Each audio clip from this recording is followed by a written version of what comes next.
अगर आपने ज़ोमैटो के फाउंडर दीपिंदर गोयल को राज शमानी के पॉडकास्ट पर हाल ही में देखा है, तो आपने कुछ अनयूजुअल ज़रूर नोटिस किया होगा। उनके टेम्पल एरिया पर लगा हुआ एक छोटा सा सिल्वर पैच। ये कोई माइक्रोफोन या फैशन एक्सेसरी नहीं था। इस डिवाइस का नाम है टेम्पल। मल्टीपल मीडिया रिपोर्ट्स के मुताबिक टेम्पल एक एक्सपेरिमेंटल वेयरेबल डिवाइस है, जिसके बारे में दीपिंदर गोयल खुद कहते हैं कि इसे continuously brain blood flow monitor करने के लिए डिजाइन किया गया है।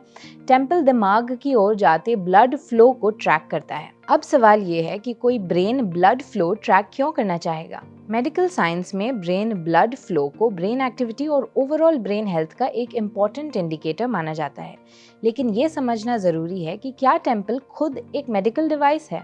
फिलहाल इस गैजेट या ट्रैकर को किसी डायग्नोसिस या ट्रीटमेंट के लिए क्लिनिकली वैलिडेट या अप्रूव नहीं किया गया है। दीपिंदर गोयल ने यह भी कहा है कि टेम्पल उनके पर्सनल रिसर्च एफर्ट्स का हिस्सा है जो एजिंग पर फोकस्ड है। उन्होंने पब्लिकली इस डिवाइस को उस चीज से लिंक किया है जिसे वो ग्रेविटी एजिंग हाइपोथेसिस कहते हैं। बिल्कुल साफ तौर पर समझने वाली बात यह है कि इस हाइपोथेसिस को अब तक किसी पीयर रिव्यूड साइंटिफिक स्टडी ने वैलिडेट नहीं किया और न ही किसी इंडिपेंडेंट मेडिकल बॉडी ने इसे एंडोर्स किया है।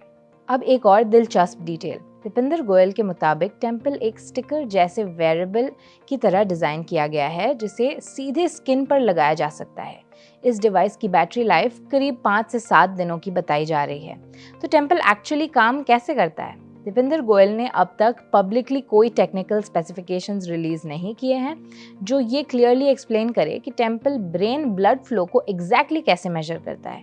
इसलिए जब आप लाइट बेस्ड सेंसिंग या ऑप्टिकल मेथड्स जैसे एक्सप्लेनेशन सुनते हैं तो वो इन्फॉर्म्ड कंपैरिजंस होते हैं, कंफर्म डिटेल्स नहीं। एक्सपर्ट्स ये जरूर नोट करते हैं कि दुनिया भर में काफ़ी non invasive brain monitoring devices optical या सिमिलर टेक्निक्स यूज करते हैं, लेकिन टेम्पल का एग्जैक्ट मैकेनिज्म अभी डिस्क्लोज नहीं किया गया। जो एक चीज कंफर्म्ड है वो ये है, टेम्पल एक रिसर्च प्रोटोटाइप है जो फिलहाल खुद उसके क्रिएटर के द्वारा टेस्ट किया जा रहा है और हो सकता है कि एक छोटे इंटरनल ग्रुप के साथ भी किया जा रहा हो। दीपिंदर गोयल के मुताबिक टेम्पल को लेकर सामने आने के बाद कई रिसर्चर्स और साइंटिस्ट्स ने उनसे संपर्क भी किया है जो एजिंग, ब्रेन और बायोलॉजी से जुड़ी रिसर्च में रुचि दिखा रहे हैं।